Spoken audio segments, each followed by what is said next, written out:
Hello friends and welcome to another video. In today's video, we've got episode 2 of reading my anticipated reads from 2026. I'm so excited for this video. I feel like I say that at the beginning of every video, which is a good testament to me being so excited about reading some books. So for this video, we've got 3 books on the docket. First book we've got For Human Use from Sarah Pierce. We were supposed to read this in the last episode and I didn't get to it. So we're going to do it this time. This is the first book I'm starting with. This book follows a tech entrepreneur person who creates an app for people to have dates with cadavers. I don't really know what's happening in this, but I'm excited to figure it out. Then our second book, The Beheading Game. I'm so very excited about this one. This is a historical lit fic about Anne Boleyn and coming back to life and getting revenge on Henry for everything. And I'm very excited for this. And then finally, the most anticipated, Molka. This is about a girl who gets spied on in the bathroom. She finds out and she's back for vengeance. One thing I'm noticing a theme of is, at least for these 2 books, women with revenge. And I like that idea right now. So I'm not going to babble for too long. We're going to jump right into it. We're going to go get reading. I'm going to start with For Human Use and I'll come back when I have an update. Okay, hello. I am 50 pages into For Human Use. Before I start my review, y'all, look at this super cutie patootie bookmark that my sister-in-law gave me for Mother's Day. Like, it's so cute. I love it. And it goes perfect with my book because of the pink. It's so girly and cutesy. I love it. Anyway, I'm 56 pages into For Human Use. I am reading this physically as of right now. I may switch to the audiobook tomorrow to kind of keep things going because I'm only able to read when I'm not doing other things. And so obviously, since I introed yesterday, which was Sunday, today's Monday, and I've only read 56 pages. It's not gonna cut it. We got 3 books to read, so I'm gonna have to speed it up a little bit during the day. But I'm gonna continue reading. It is currently 8:50. I just put my daughter down for bed, so I'm gonna continue reading in bed. But I wanted to give you all an update on where I'm at so far and what the heck this is. This is exactly what I thought it was going to be, at least from the first 56 pages. They are pushing this dating app called Live, where you swipe right, just like on Tinder or any of those other dating apps, to match with a dead body. And it just sounds as disgusting as it is, in my opinion. I don't know how the women are engaging with male bodies, but I know how the men are engaging with the female bodies. And it's everything I thought it was. It's giving necrophilia heavily. There's a part in here in the beginning where they do like a focus group, and the focus group is them talking to, I think they're 18 to 25-year-old white cis het men. And they're all in different occupations in various stages of college, whatever. And they're talking to these men and doing like a focus group with them to understand, what are they getting from this app and what are they getting from the bodies or the dead. Sorry, they call them the dead, or what was the other phrasing that they used? Because they were very much against using the terminology of dead women or something like that. Dead women is not the label they would use. They would either use women who are dead or the dead, which I'm going to be real honest with you, semantics. I don't care what you want to call it. At the end of the day, you're having a relationship with a dead person. And we haven't really gotten into the consent of it all on whether or not these bodies consented to being a part of this before they died, or if that's even legally something that matters. I don't know. Because they've pointed out in the book also that there's the laws of necrophilia and all of that and the legalities of it. They're talking about, dead people can't consent because they're dead, and whether or not that's a violation or not. It's very gross, if I'm being honest, the way that these people talk about the bodies, and they try to make it, this isn't going in the way that I thought that it would, specifically with the focus group of men, where they were talking about wanting to be with these dead women who are dead, and that they want to do it because they want to be better for the future living women that they're going to be with. And that's just weird to me. I don't know how do you expect your behaviors with someone who's dead to be helped by a dead person who can't respond, they have no autonomy. There's nothing that they can say. There's nothing that they can push against. There's nothing that they can say no to. They can't say yes to anything. There's no conversation being had. It's literally a dead body. It has no kind of anything to it. It's just a person who is deceased. And they're talking about how, like, well, I can become a better person being with my woman who is dead, with the dead, so that I can be a better person for the living. And I'm just like, what does that mean? Like, what are you doing with these dead women to, like, make you feel like you're not good enough for the living women? And there is, like, a minor spot where they talk about, like, one of our characters, Tom, really wants to get into a focus group with women and see how their interactions are with the dead bodies. But they're like, I don't really think we need to do that. Like, the women, like, are also swiping on the dead bodies because they'd rather be with dead men than living men. And I would love to understand if people are being truly honest about what they're doing here, why women would want to be with dead men and why men would want to be with dead women. Because, when I say with, I mean with, intimately with, which is disgusting. I don't know where this is going. There's also this weird dynamic between the founder of Live, which is the app. His name's Aiden. Aiden, I believe, is how you pronounce his name. And he has some weird relationship, potentially, that, like, some, like, disturbed ideals about him and his stepsister. It's just, all of this is going in weird, gross directions, and I don't understand what's happening. But we're also finding out that his stepsister potentially had a weird, gross relationship with Aiden's father when she was 16 and he was 51. Everybody's doing gross, weird relationship things. Heavy quotes on all of that. I don't know, y'all. I don't know where this is going. Like I said, I'm 56 pages in. This book is 428 pages. I don't know, about the 200 mark, I think, is going to be like where I really want to get to halfway to then give y'all an update on, like, okay, halfway through, do I still feel that this is just gross for the gross sakeness of it all? There's like, there is horror to be had in this kind of concept. And there is horror to be had in the idea that people are so put off by dating people who are living that they're willing to date dead people and date, again, quotes on all of this. We're arguing semantics of necrophilia in here, and that's weird to me. Like, it's touching on some very weird, like, consent, permission, abuse things. And it could go in a very gross way very quickly.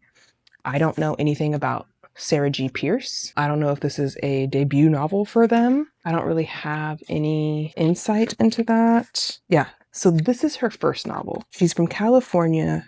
She moved to New York to study photography and later got a master's degree in fine arts where she specialized in minimalist painters. She's a fan of the 49ers. She lives in Manhattan with her husband who plays poker, who she met on a dating app, and their 2 sons. And this is her first novel. I don't know. Is it supposed to be a horror rom-com? And I'm waiting on the rom and the com part of it. Because I'm not seeing the rom. You're not going to convince me that necrophilia is a rom. And ain't nothing funny. I haven't met a funny part yet. I'm also very frustrated for our two main characters. We've got Aiden and we've got Tom. Tom works for a investment company, I guess. I can't really fully remember, but he works for a firm who is backing Aiden and the Live app. And Tom is their finance person. at the brokerage that he works for. And Tom is like, y'all, what are we doing? Like, what's going on? Like, be serious. And everyone's like, not being serious. It's very odd. I don't understand. And I feel very like frustrated with him because I'm like, yeah, also I'm also wondering, like, be serious, y'all. Like, these men are sleeping with dead women's bodies. That's really, really weird and really, really messed up. And also, the women are doing it too, potentially. We don't actually know if the women are sleeping with the bodies, if they're sleeping next to them, if they're masturbating near them, if they're having sex with them. We don't know. We do know the men are doing that, but we don't know about the women. Like, they keep making this like a thing where like Tom is like sexist, is basically what they're trying to get at with all the questions that he has and his like pushback for everything. And it's just baffling to me how many people are just like, no, yeah, it's totally cool. And I'm just kind of like, guys, what are we doing? We're shipping dead bodies to people's houses for them to have? And like, they talk about the logistics of it. So there are like logistics of how this is possible within this fictitious book. And I'm just going to skirt over all that because it doesn't really matter. But the idea that they are literally shipping dead bodies to people's homes for them to have relationships, again, heavy quotes with, it just doesn't make sense to me. I just don't like, I feel like Tom, where I'm like, am I crazy? Like, am I the only one who sees like what, like, this is really messed up. It's really effing weird. It's really effing gross. Am I the only one that sees that? And like, why am I the only one seeing that? And it makes me wonder if the idea is just meant to be that, like, if there's money in it, we do it and be damn the rules. Anyway, that's how far I've gotten into it so far. I'm gonna keep going and I will let y'all know if I end up DNFing. But this is odd in an almost gross way. Like, we're gonna see how the rest of it goes. It needs to have a turn that makes me not feel like this is disgusting. And I don't know how you're going to do that. If I'm being 100% honest, I don't know how you're going to convince me that having a relationship with a dead body is going to be okay to me. I'm, again, waiting for the rom-com part of this horror novel. Anyway, other than that, I posted my Mother's Day vlog yesterday where I read 2 horror momhood themed books, and it's doing really well. I don't know what's happening and I don't know why, but I am very grateful. I've hit 150 subscribers, so I'm so excited about that. I never would have thought that I would even have 100 people interested in watching my video, much less 50 people. This has been really fun, and it's very surreal to like know that there are people who like genuinely are interested in what the heck I have to say. But also that video is doing really well. I already have like 150 something views on it, which is the most I've had on a video in less than 24 hours thus far. I don't know what I did. I don't know why the algorithm's loving it so much. I don't know if it's because it's a Mother's Day vlog around Mother's Day and Mother's Day topics are like big. I have no idea, but it blew up, which is cool. Like, and I say blew up, like, it's not, I don't have thousands of views, but it's still exciting for me that there are people who are interested in it. So I've been having like just this like surreal moment today of just like, oh my God, like, what's happening? Why are people watching my videos? This is so odd to me. It's a weird thing. This is a weird, I don't know how people do this. Like, I can't wrap my head around there being 150 of y'all who not only are watching a single video, but are subscribed to my channel to watch repeated videos from me. I think it's interesting and fun and funny and witty and cool and all the things y'all say. Like, it baffles me every day, but I'm so excited to do it. This is such a fun hobby. I'm totally enjoying this. And I'm having such a fun time doing this. And I'm so glad that I decided to just fully jump in and push send on doing this year and investing in myself in a way that just is like so fulfilling. So anyway, if you haven't seen my Mother's Day vlog, I'll link it up here. You can watch it after this one. You have to finish this one first, and then you can go back and watch that one. But yeah, it's just, I don't know. I'm super excited. I'm embarrassed. Don't look at me. Anyway, I'm going to go back to reading for human use, and I will update y'all probably in the morning, since like I said, it's already 9 o'clock and I need to go to bed at some point. Hopefully I can go to sleep by like 10 or 10:30 because I've been staying up until like after midnight the last few nights, and I don't know why that is, but my body's just like, who wants to sleep? And I'm taking my sleep aid and it doesn't seem like it's working all of a sudden, and I don't know why that is. I was taking it and it would like knock me out easily, but for some reason it's not working right now. And I don't know if that's just because of my phone use, or if it's because I'm not tired, or if it's because of my medication.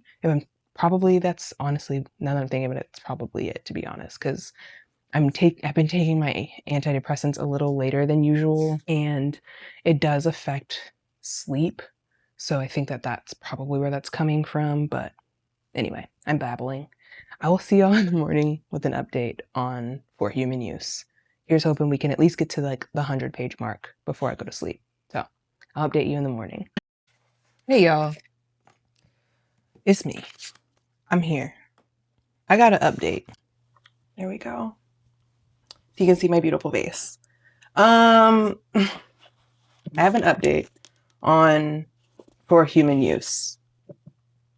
I made it to page 114 last night, so I read 100 pages in a day, which is awesome. I'm proud of myself for being able to like physically read this. It reads quickly, I will say that, because I'm just trying to get through it.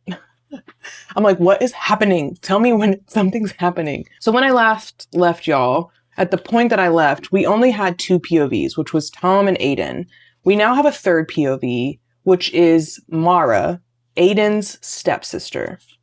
And I know that I told y'all something weird was going on with him and his stepsister, and that's because it was. I was correct. We find out not far in that Aiden and his stepsister are a couple, which is gross. I think it's safe to say that anything I say about this book going forward is going to be basically a spoiler. So if you don't want to see spoilers for Human Use, you're just going to need to skip ahead, because I don't have anything that I can say about this book that's probably not going to be a spoiler. I still haven't got to the ROM or the COM part of this book. I'm still waiting for that to happen. But in the interim, things have just gotten worse and things have gotten grosser. We've learned that somehow, because the internet is the internet and it does what it does, kids have gotten a hold of Liv. And teenagers are swiping on dead bodies to be sent to their home. And they're getting dead bodies sent to their homes. And they're talking about people running studies finding that these kids are more comfortable with dead people than they are with living people, and that they just want to be close to someone, and thus a dead body is that someone. And I don't know, y'all. We also found out that Aiden's been lying, as we suspected from the beginning based on Tom's stuff. Aiden's been eating money. We don't know where the money's going. We don't know what it's going towards, but we know that he's doing something suspicious with all of these millions of dollars. And he has been lying to investors, basically. They've been taking them into this showroom, essentially, to show the investors, like, this is how we do our process. And it's fake. It's not really how they do the process. It's completely made up. It's a complete setup. They have a completely different warehouse that they do all of their embalming and everything in.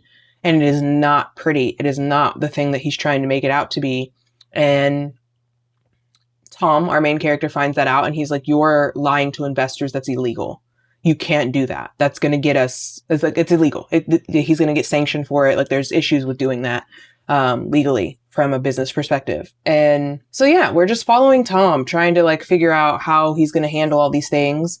And they go to a resort thing for like a company party. And essentially at this company party is to have a party to show that Liv is evaluated as I think it was $54 billion company. But technically they aren't valued for that because Tom hasn't signed the paperwork. And he doesn't want to sign the paperwork because he doesn't believe that that's factual based on the paperwork he's been getting and the files he's been getting. He's like, this isn't checking out.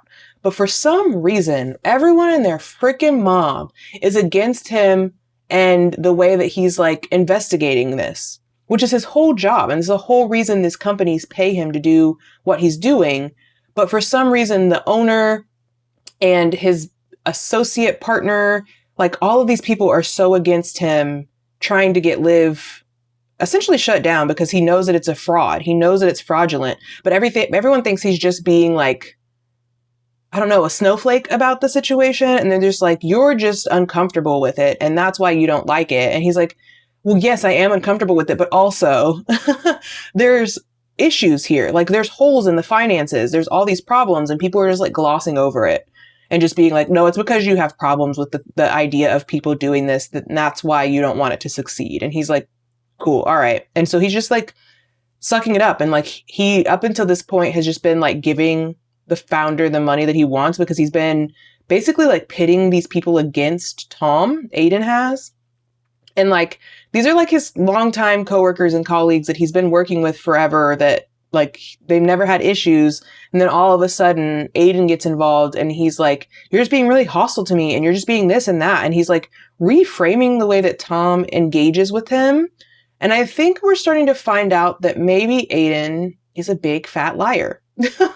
And the reason I say that is because there's a part when we meet his sister, Mara, I believe is how you say her name.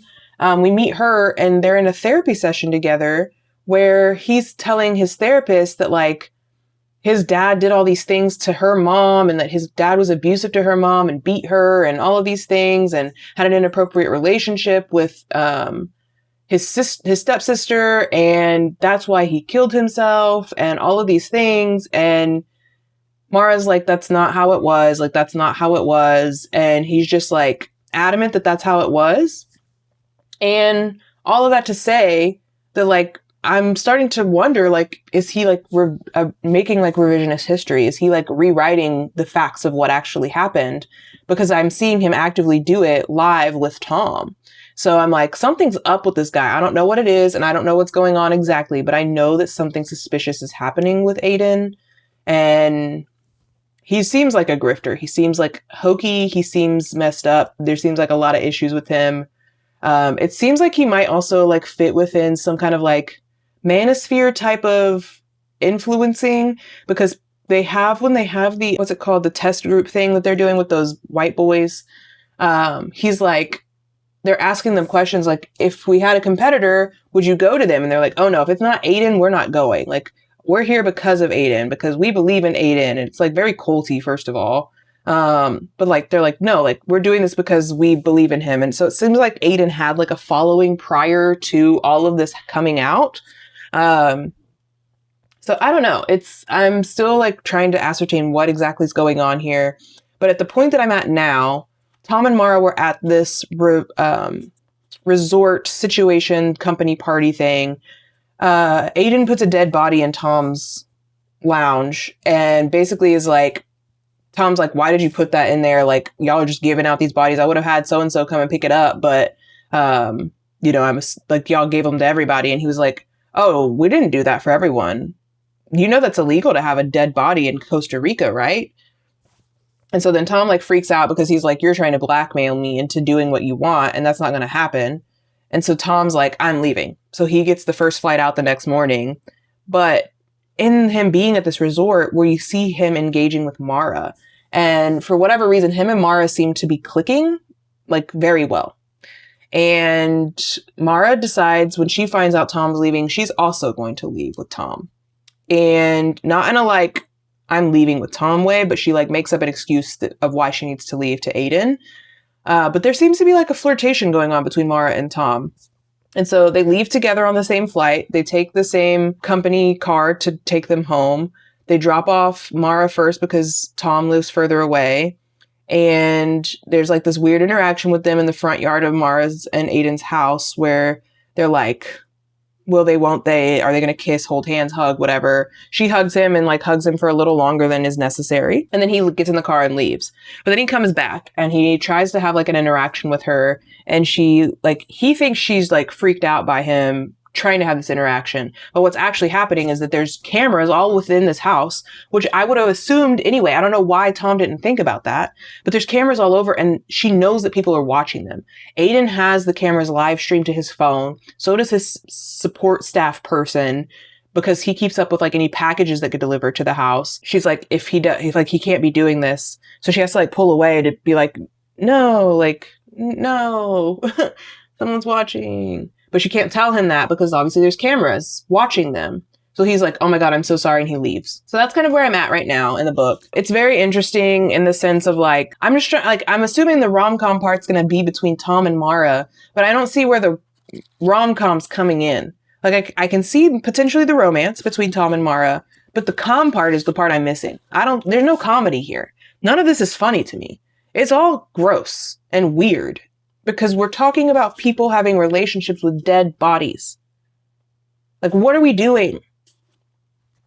Anyway, I'm 100 pages in. I think I'm going to put in the audiobook so that I can listen to this while I'm working right now. I'm doing a lot of admin stuff that I don't need like my brain to be on necessarily to do. So I think that's what I'm going to do right now so that I can try and make a decent dent in this today, because I do have 2 other books that we still need to read and it's already Tuesday. So we got to go. I want to give myself probably today to finish this, move on to the next book, and have that be Wednesday, Thursday, and the final book Friday, Saturday, so I can edit Saturday night, upload Sunday.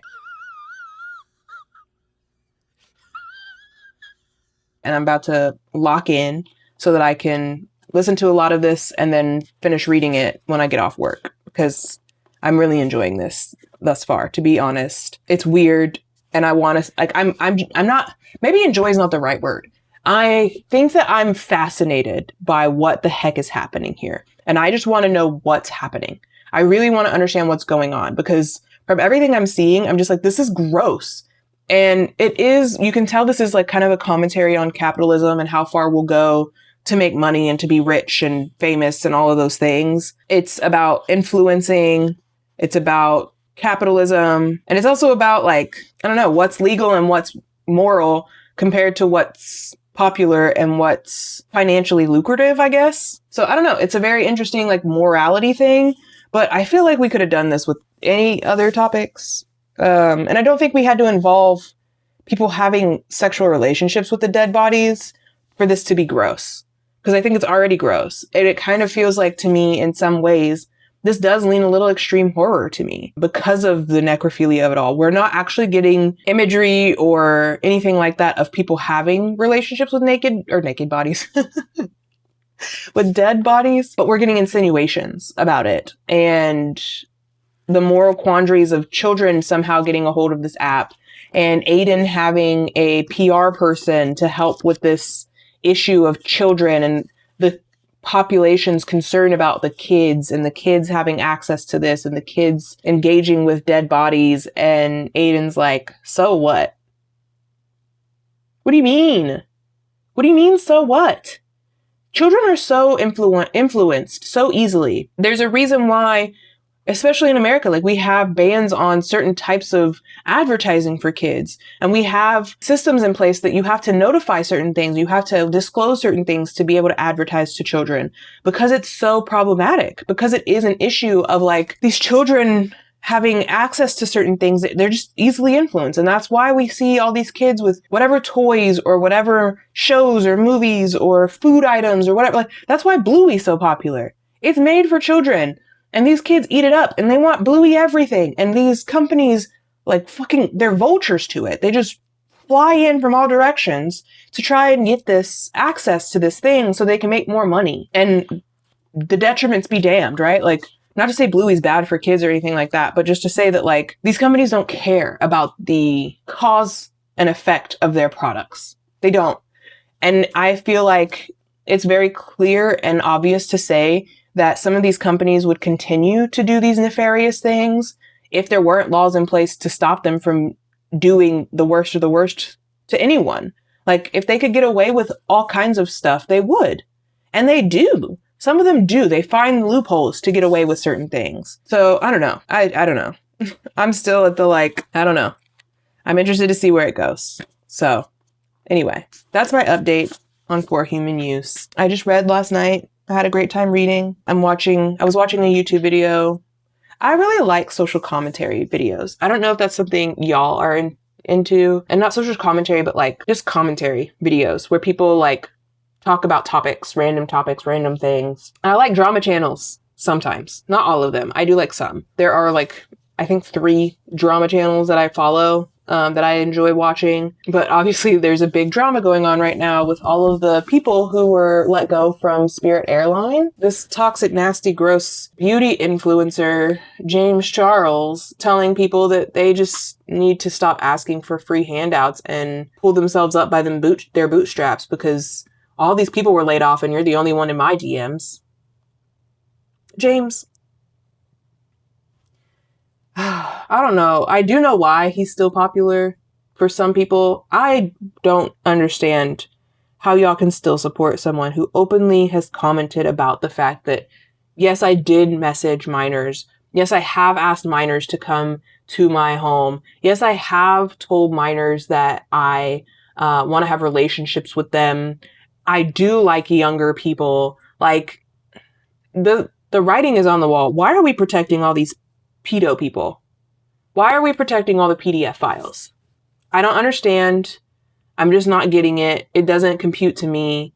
And maybe that's because I just have like a good moral compass for myself. I don't know. But it's disgusting to me. It's all about the children until it's about the children. You know what I'm saying? Shit's weird. It's fucking weird and gross. That's what I do know. Anyway, I'm going to finish drinking. I made a small itty bitty chai latte this morning and some orange juice and some oatmeal. I need to finish eating my oatmeal so I can take my medicine before noon. So I'm about to do that and then listen to the audiobook. So I will come back with an update when I have one.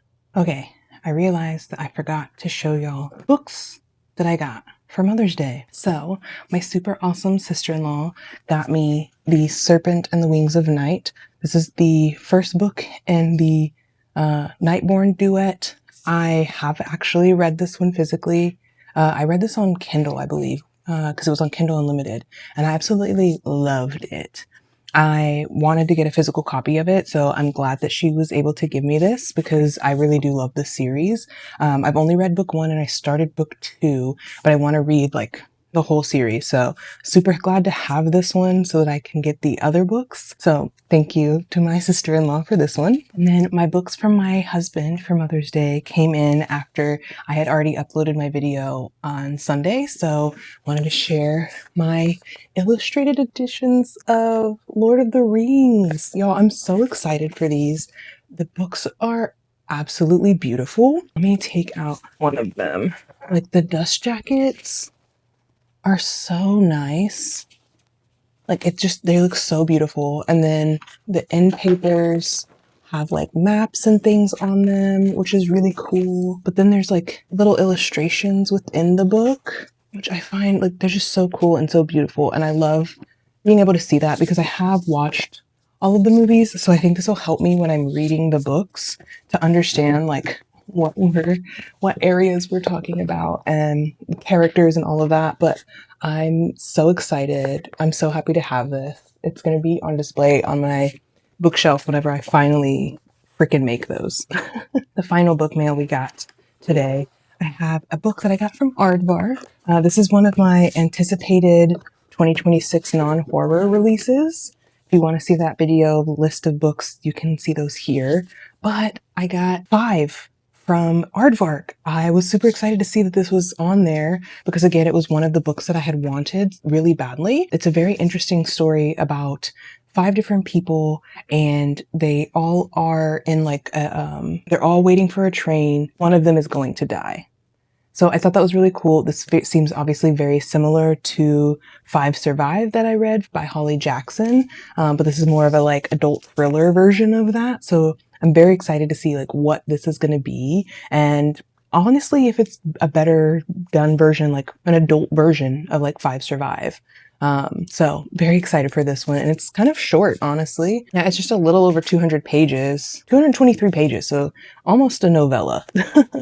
But I'm very excited for this, excited to read this one. And I won't be able to read it in this video. Obviously, I've already got my TBR, but that means we have 3 other books that are new releases that I already have that I can add to my list of books to read for the year. So we'll have another episode. So we've got like 4 different books that I own right now that are new releases from this year.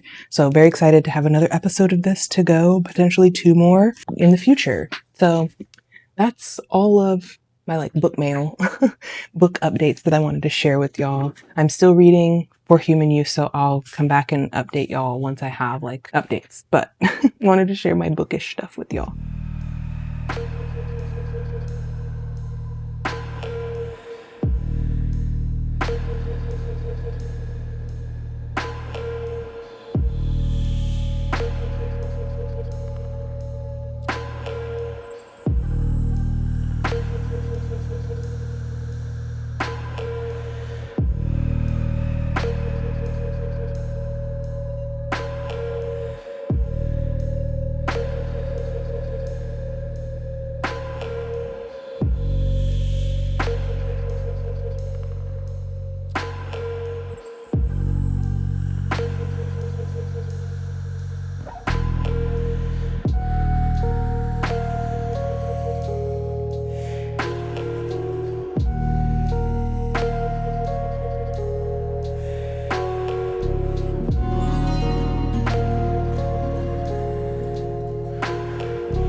All right, girly pops, gabies, babies, all the things.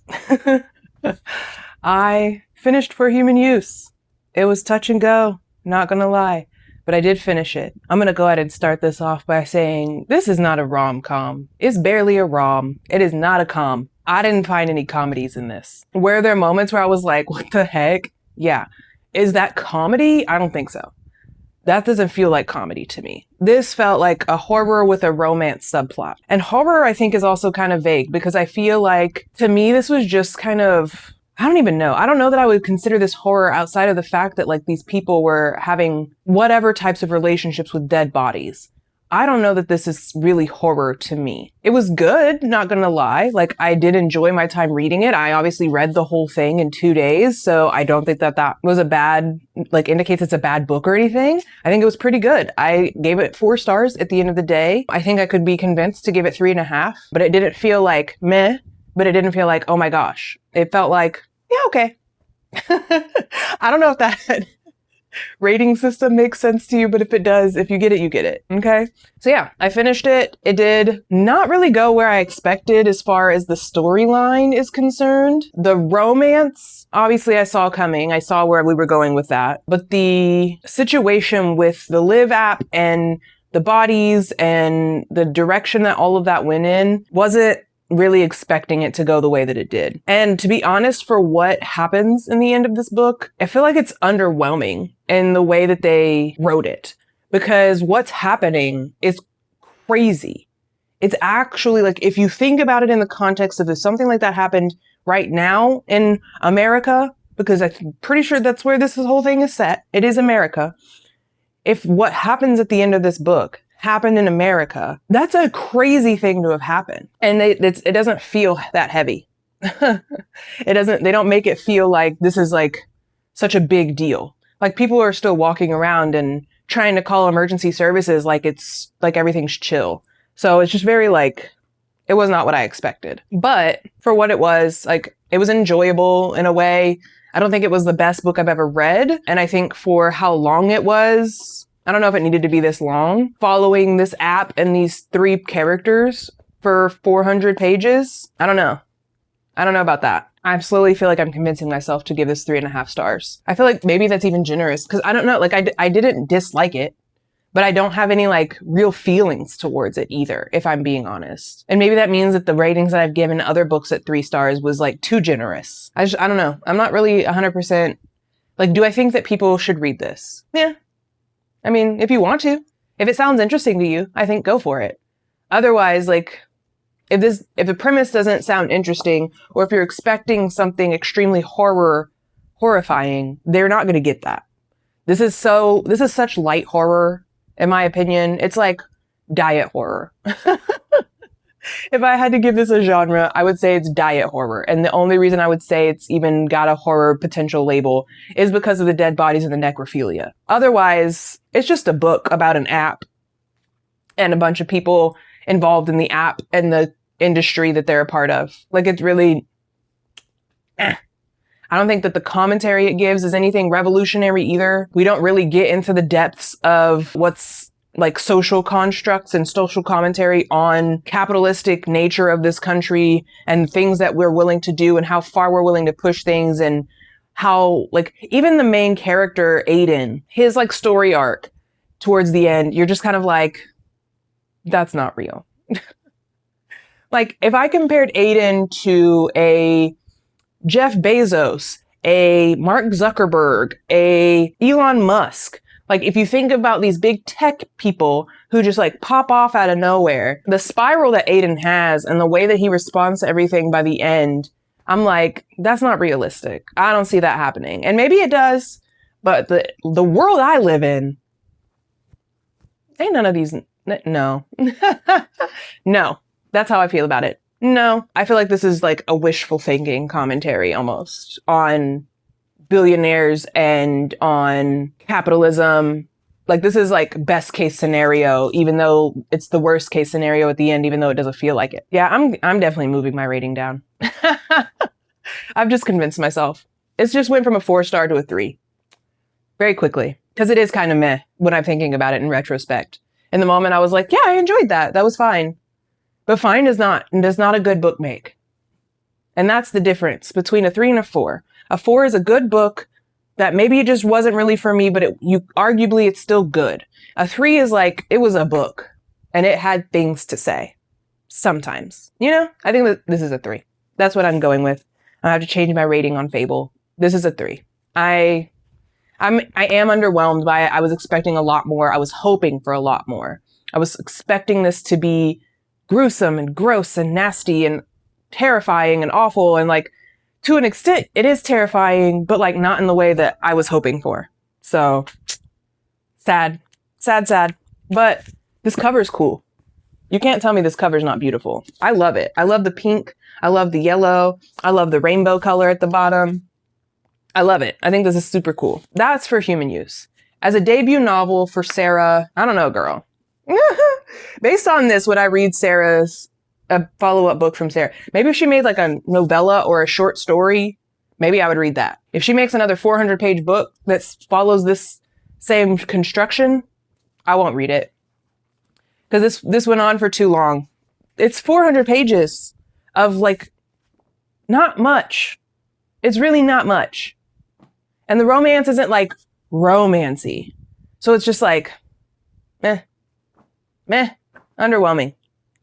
Anyway, we're moving on now to the Beheading game. I need this to deliver. I need this to be everything that I want it to be.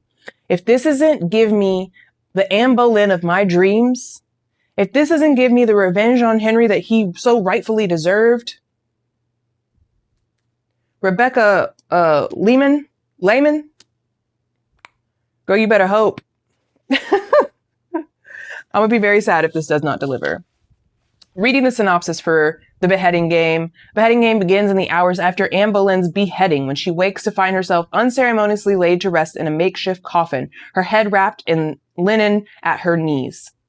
Discarded by King Henry VIII for being unable to give him a male heir and reviled by Cromwell for being too smart for her own good, she was ultimately executed based on trumped-up charges of adultery, incest, and high treason. All factual, by the way. Those are all the actual history of what happened to her. The rest of this is fictitious. Anne escapes the Tower of London, sews her head back on, and sets out on a quest to kill Henry before he can marry her own lady-in-waiting, Jane Seymour. The stakes are high. If Jane gives birth to rival heir Anne's daughter Elizabeth, will lose her claim to the throne.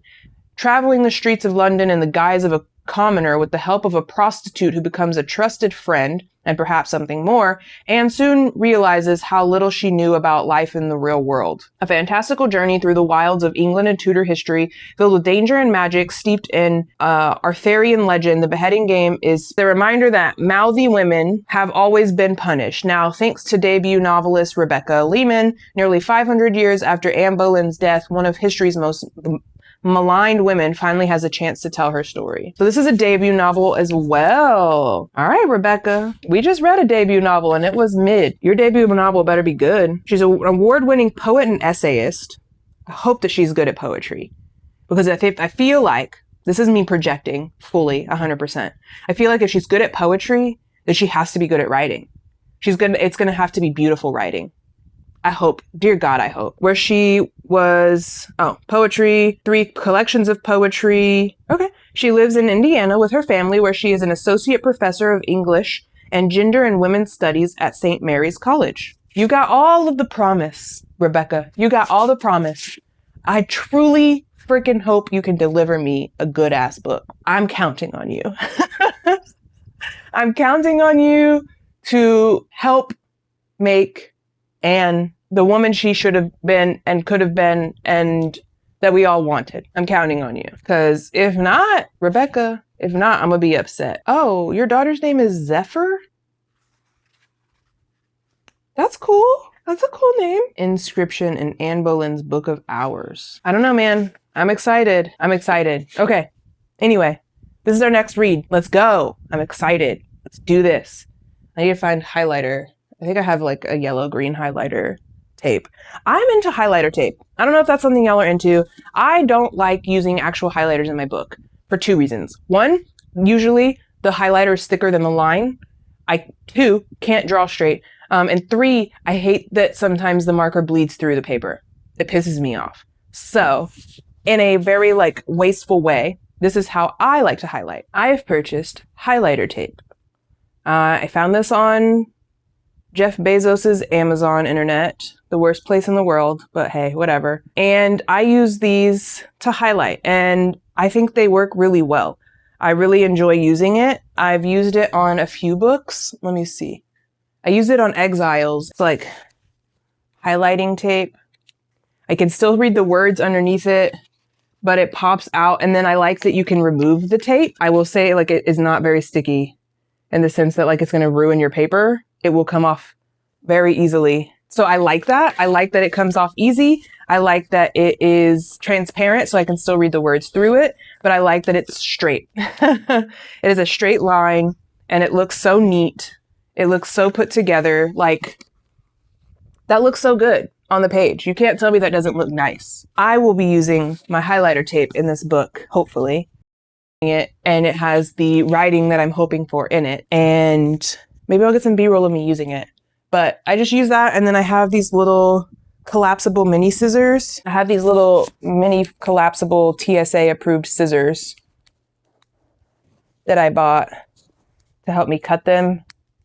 And also because they are collapsible, I can put them in a bag. I can easily fold them up and put them in a bag and carry them with my book. It's not anything crazy. They're not stabbing anybody because they're folded up. So I don't know. I like this little, I think we might go, I don't know, should we go with the green or with the yellow? I think the yellow looks to match better. So we'll do this little combo. I like this because I don't have to carry a bunch of pens and highlighters and stuff with me because I just have my little tape. Again, this is kind of wasteful in the sense that it's plastic. So, if you are very earth conscious, which I implore you to be if you can, I understand that you might not like this idea, but it is what works for my brain because I will just not highlight in the book otherwise. I just won't because I don't like how it looks and I don't like that it bleeds through the papers because you can't predict what pages are going to be thick enough for the highlighters and which aren't. And I have yet to find a singular highlighter that I can use that doesn't bleed through paper. Not at all. Anyway, that's my rant about highlighting in books. Now it's time to read The Beheading Game. There's something I was going to update y'all on that I forgot about. What was it? I don't remember. I could have swore there was something else I was going to tell y'all about. Oh, I was going to update y'all. I don't know what's going on. I know I mentioned it earlier in the video. It's now Wednesday. My Sunday video has been up for 3 days at this point. I don't know what's going on, but for some reason it's really popped off. I'm grateful, but it's kind of wild. I went from having 145 subscribers on Sunday to on Wednesday having 165 and my Mother's Day vlog having 338 views in 3 days. None of my other videos have that many views. Not one of them. Not even videos from years past have that many views. There's one, but I privated it because I didn't want it up there anymore. And it had 900 views, but that was from 8 years ago in 3 days. So if you're here and you've subscribed from my Mother's Day vlog, first of all, thank you. I don't know how you found me and I don't know what YouTube algorithm has pushed me to you, but I am so grateful that you're here. And thank you for coming along. I'm curious if anyone would be interested in me doing like a Q&A about like who I am and just kind of like maybe like a tag video of like get to know the booktuber kind of thing. If y'all are interested in knowing more about me on a personal level, or you just want me to stick to books, girl, that's also okay. Let me know what y'all's thoughts are on that. But all that to say, I'm so grateful to have you here. And I hope that you enjoy my little bookish area of the internet. And I hope that you stick around. And if you have any requests for any videos you want to see or any books that you're interested in, leave them in the comments below. I always am taking requests from subscribers and commenters. I love hearing from you guys. I always respond to every comment I get as well. So leave a comment, say hi, let's chat. Love talking with you guys. So yeah, if you have recommendations, if there's something that you think that I absolutely should read and you would love my opinion on it, or you want to know if I even just like it in general, leave it in the comments below. I plan to start doing something new on my channel in the next month or two of doing spoiler vlogs for like a single book in a video. So if you have any like specific books that you want to see spoilers of, I would love to hear about that in the comments as well. So all that to say, thank you guys. I can't believe there's 165 people who want to watch my videos religiously.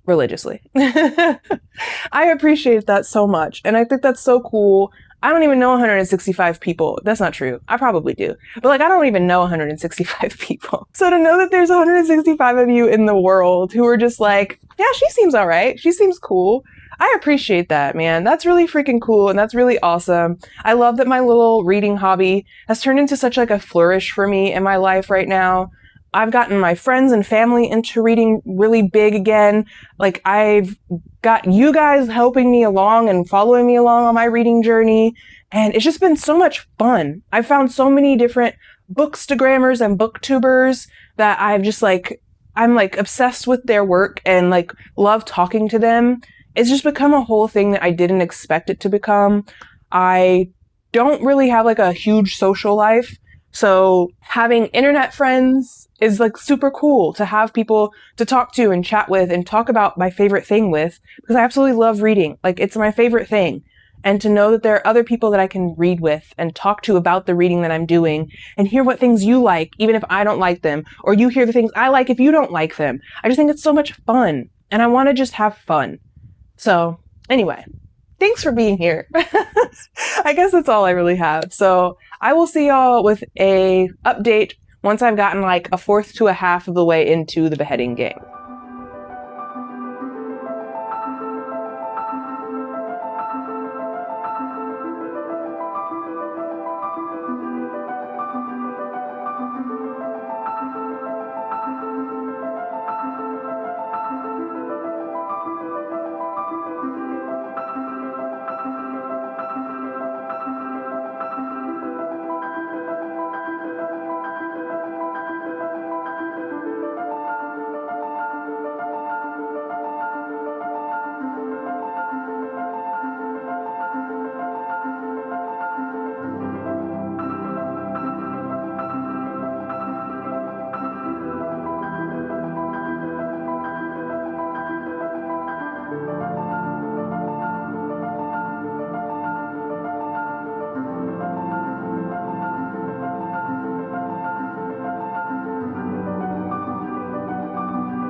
All right, hello.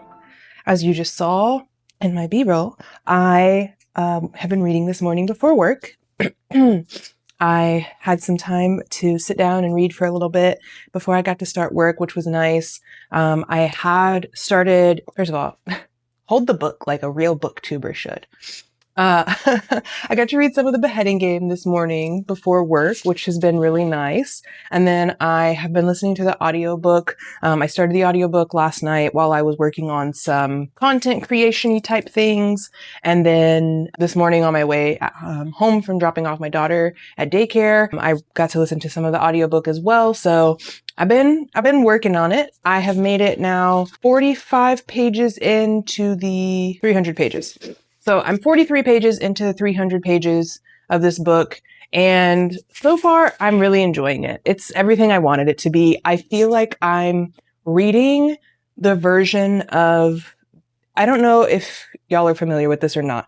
I really, really love historical movies. Obviously, they're not always super accurate and they are fast and loose with some of the facts, but I really love the movie about the Boleyn sisters, The Other Boleyn Girl. That's just one of the many movies that there are about the Boleyn sisters, Anne Boleyn, Henry VIII, all of that, and that whole situation. But reading this book feels like watching an extended version of that movie, if you will. The way that Rebecca writes is just, it's so, I don't want to say poetic, even though that kind of makes sense. It's very fitting for the time period. It's very fitting for the way that I imagine Anne to behave and her naivety and her zest for life in a way. I don't know if I believe that Anne Boleyn had a true love for Henry VIII or not, or if it was more of a social climb, or if it was a combination of those things. I don't really know. I'm sure there's a diary of her somewhere from history that we could probably read, and I could probably get that information, and maybe I will. Maybe I'll do a history study on Anne Boleyn so I can really know the truths. But regardless, I feel like this story sounds like it's coming from Anne Boleyn based on what I know of her and based on what I have seen from movies that I've watched, that sort of thing. So I'm really liking it. I will say that there is her getting her head back on and putting her head back on is a quick kind of a part of the story. And we don't really get explanation as to why it happened or worked the way that it did. I'm curious if that's going to be something that comes up later and we get better explanation and there's something we don't know about either the thing that she did or the person that she is or the person that someone else may be to help with that understanding. I'm really not sure, but I am still really enjoying this. I will say that, again, she's very naive. There are a few things that have already happened in this book that she's witnessed since coming back alive and being with the more impoverished parts of her community. She's very much seeing things and thinking back to the time when she was the queen, right? Because for all intents and purposes, she was, when she was Henry VIII's wife. And she's thinking back to those times, things that have happened as she's looking at the things that are happening in front of her. And it's just kind of girl, what are we doing? I'm so sorry. But obviously it's going to take her a minute to get acclimated to the life that she's now a part of. But I'm just kind of I look at her and I'm just you're supposed to be smart. You even talk about how smart you are. And yet you seem so naive and dumb about the situations that are happening in front of you. And, that could be just the sheltering of it all. And her being a woman and not having the education and not having the insight on what's really going on around her, because women back then were just told what was happening and they didn't really get to know what was actually going on. That wasn't their place and that wasn't anything for them to be worried about or care about. So I don't know. It's very interesting. I am enjoying it thus far. We have been introduced to another character. I believe his name is John. So interested to see where that whole situation goes. She's already talking about how he's interested in having a wife and that he wants a wife. And I'm you've known this man for an hour. You've known him for a whole hour. What are we doing? What are we talking about? So I'm interested to see where the romance goes. I'm interested to see what she actually learns. She's had the epiphany at this point as well that she needs to kill Henry and he needs to be dealt with because he's messed up and he's messing up everybody else's life because of his own issues. So I'm excited to see where this goes. I love a revenge story from a scorned woman. So I'm ready.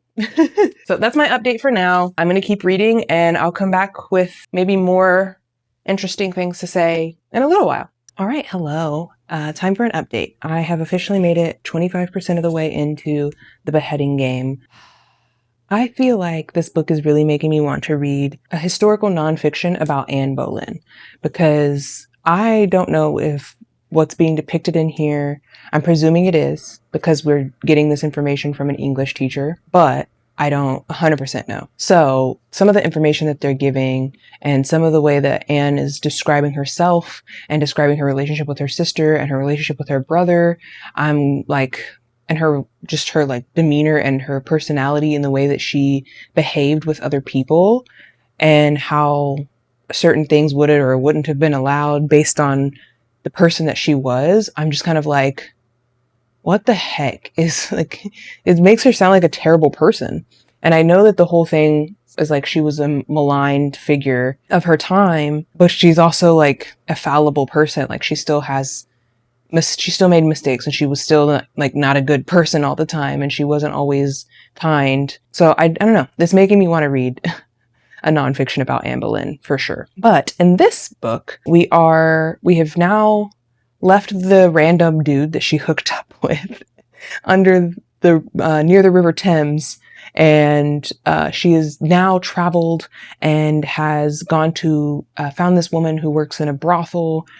And this woman she's asked this woman to help her boy. Y'all see what I'm dealing with? What is this? What is he doing? What are you doing, sir? Oh my goodness. Come here, you needy little boy. There you go. Anyway, this is crazy. So she's now with this woman who she has basically conned into helping her, and I'm not sure where we're going or what's happening. Originally, I thought that the man that she was having relations with on the River Thames was going to be the romantic partner.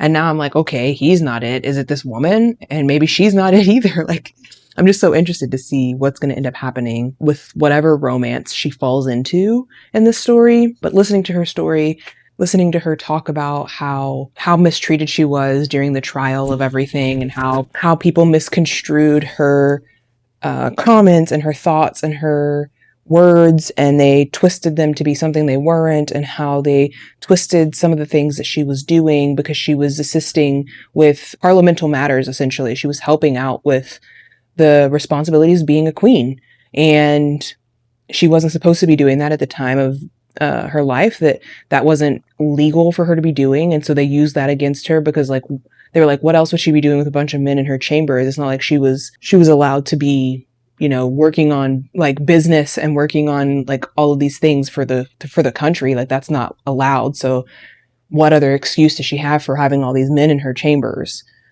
So it's been very interesting listening to the flashbacks in the midst of the story that we're on. I do think it's funny so no one recognizes her, which I'm not surprised necessarily by, especially for the time period and all of the things that pertain to this. But I am surprised that she does explain something to one of the characters she meets. She explains like who she is and why she's running away and all of the things, but she's made up like this alternative story, but it's still so close to the truth of what happened that I'm just like, girl, you're really not trying to hide who you are at all.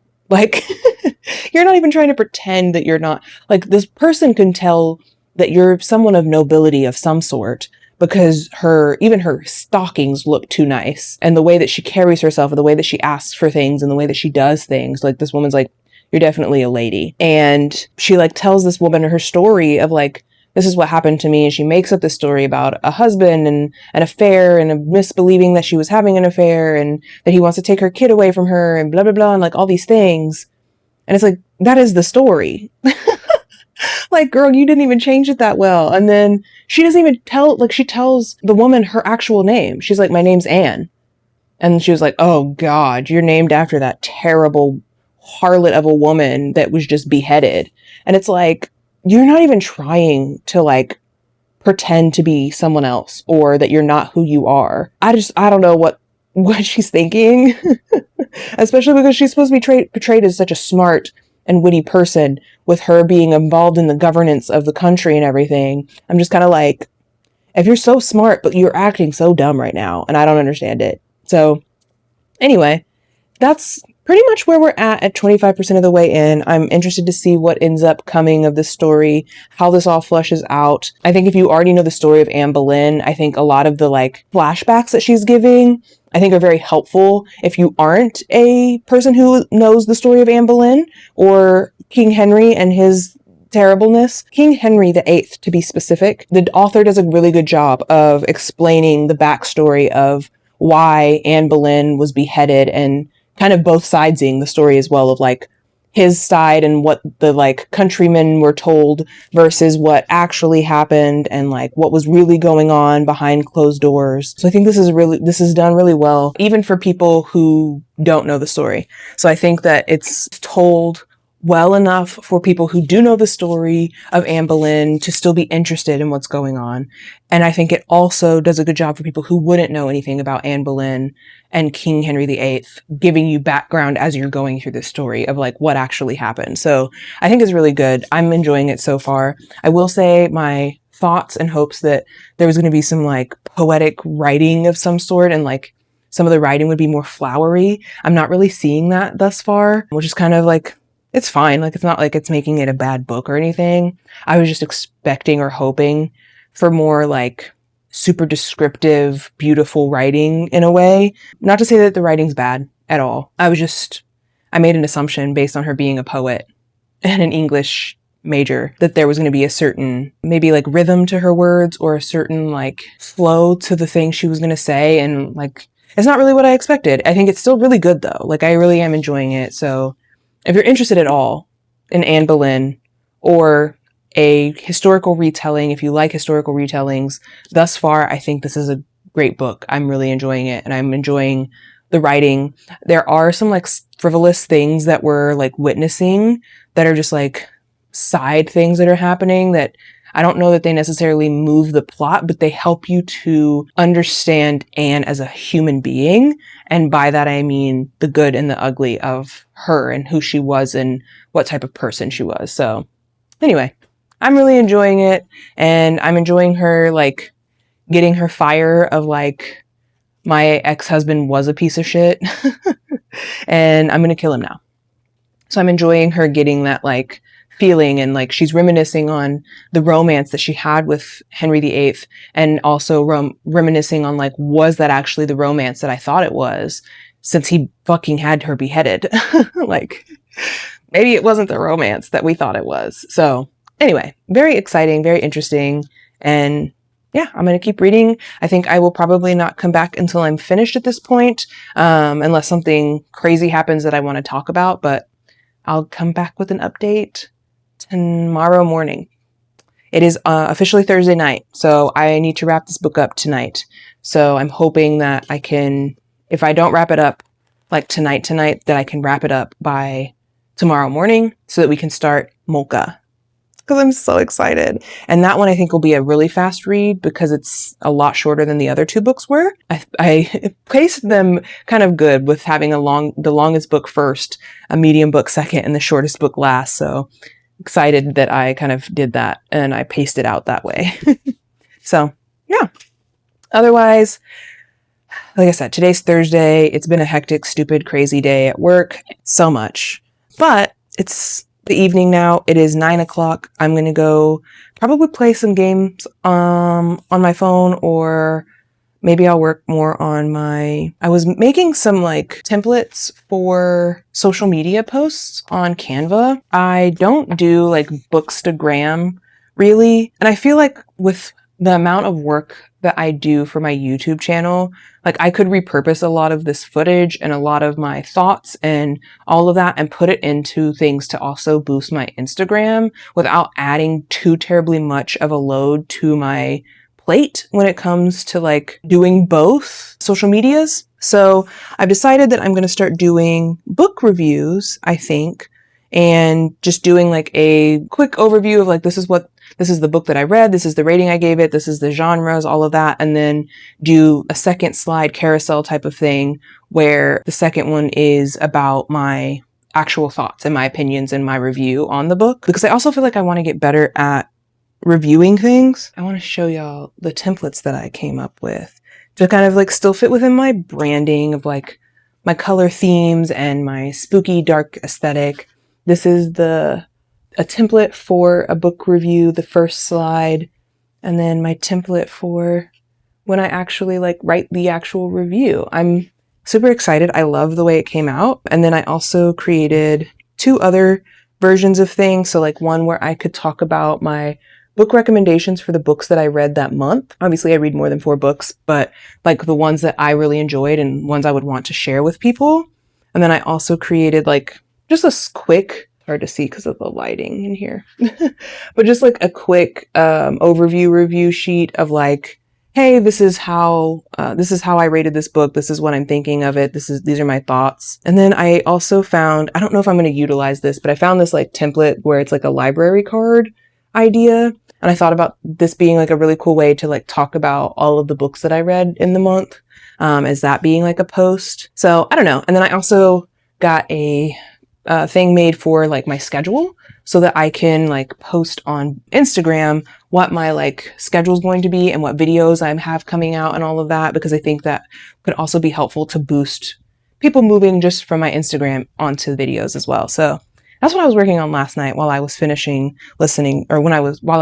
to the beginning of this book. So I think I'm going to work on that some more tonight while I continue to read. It's an easy thing to do. It's kind of mindless while I'm listening to the audiobook in the background. So I might work on that some more. If not, I might just play some games and just have like a chill, relaxing moment. I am really tired though, and I really should just go to bed because I've been staying up way too late every night this week.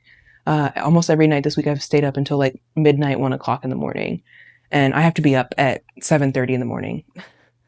So it's really, and today I was up even earlier because I had to take my daughter to school. So like timing wise, I'm not getting enough sleep and I'm feeling it. My body hurts and I'm tired. So I probably just need to go to bed instead of trying to do all of this and just listening to the Beheading tomorrow while I'm working, because I am going to be physically reading Molka anyway. So I'm not going to have an audiobook for that one. So yeah, I think I might just probably go to bed. Like I might listen to the audiobook for like 30 minutes and then go to sleep. So that's all my updates. I'm babbling for no reason.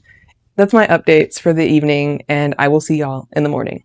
All right. Hello. It is officially Saturday, 5 o'clock in the evening.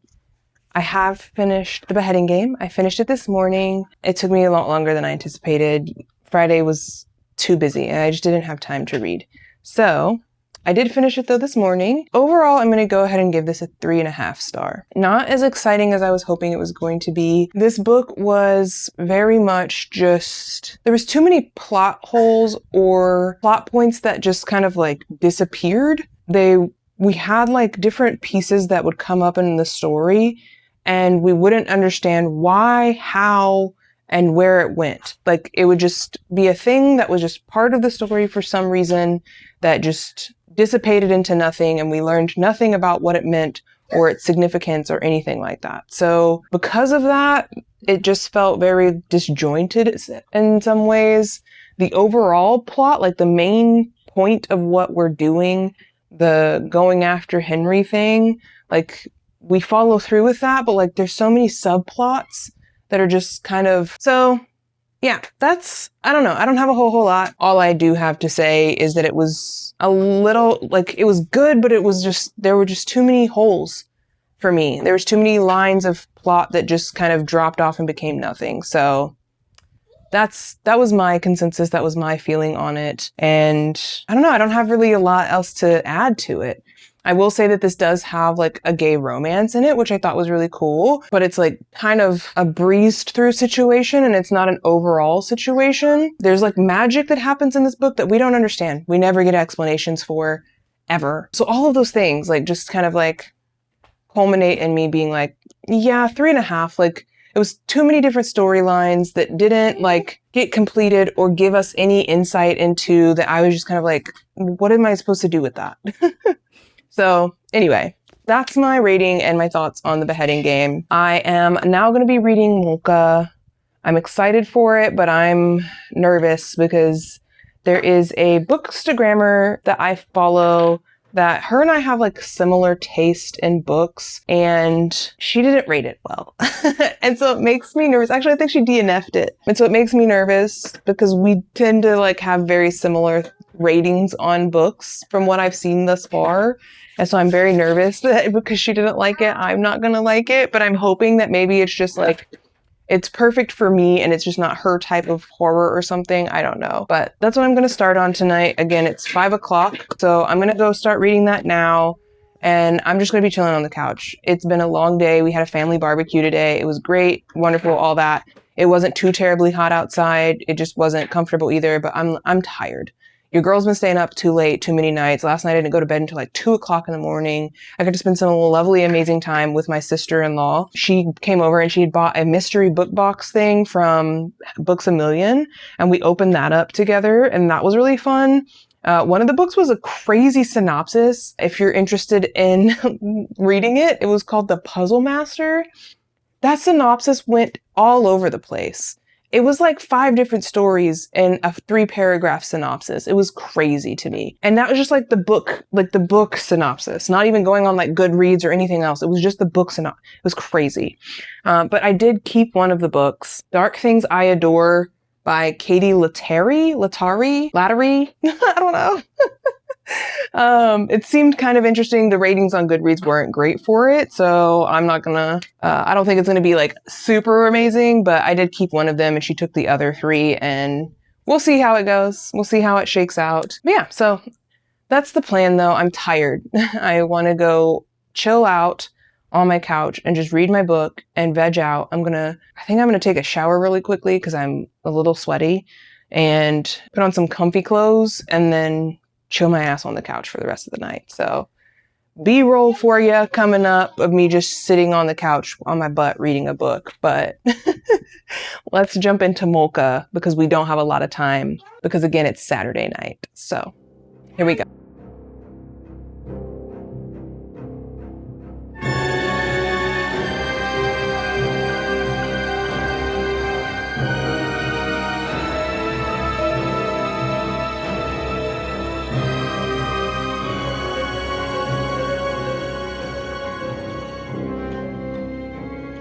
All right, update on Molka. I have made it 65 pages in. I'm hoping to finish reading this today, hopefully in the next like few hours, so I can have this up on Sunday like it's supposed to be. But regardless, update on what I've read so far. We're following a few different people and a few different perspectives. There's 2 different people that we're following. We're following Zhan Yang, and we're also following Daye. I honestly don't know how to say her name, so forgive me. But we're following the 2 of them. Zhan Yang works as an IT person, and he is spying on women in the bathroom. It's absolutely disgusting. And he's doing it at work, on work time, and on his work computer. Like, he has everything on his computer. It's how you haven't been caught is crazy to me. I don't understand. But either way, he's doing this at work. And then Daye, I guess, maybe potentially, I don't know. I'm going to butcher it the whole time. Sorry, y'all. Daye also works at this company, but she's more in an like accounting position, I believe.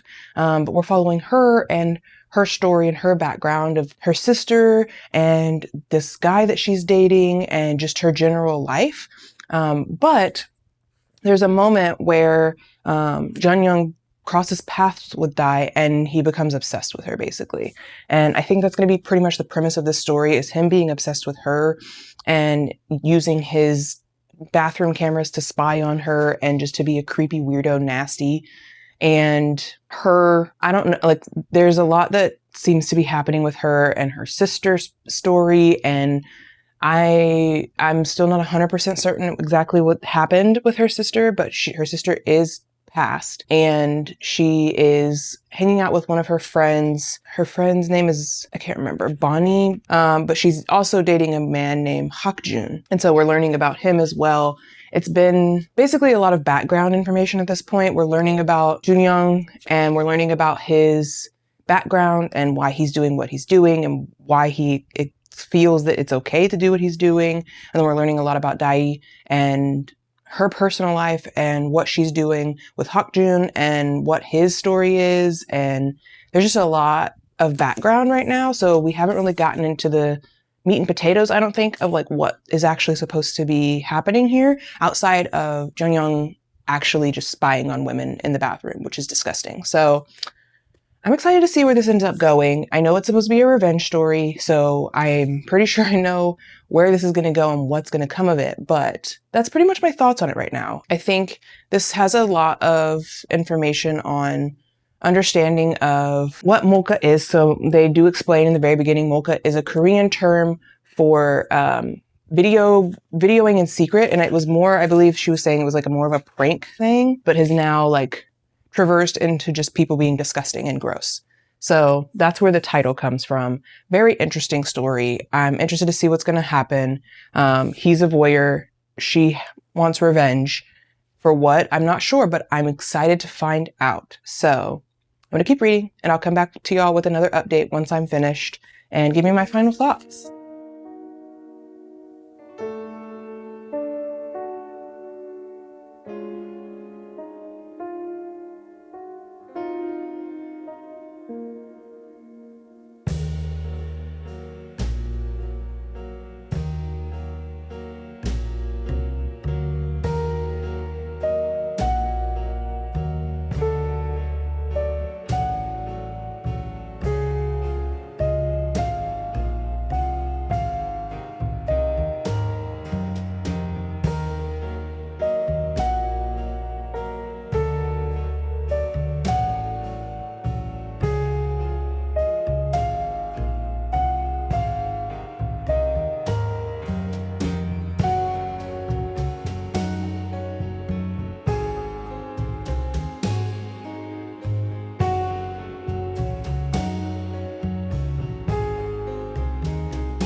All right, hello guys. We have finished Molka. It is Monday. Obviously, this video is going up late. Sorry, but here you go. It's here now. Anyway, I have finished the book Molka and my thoughts.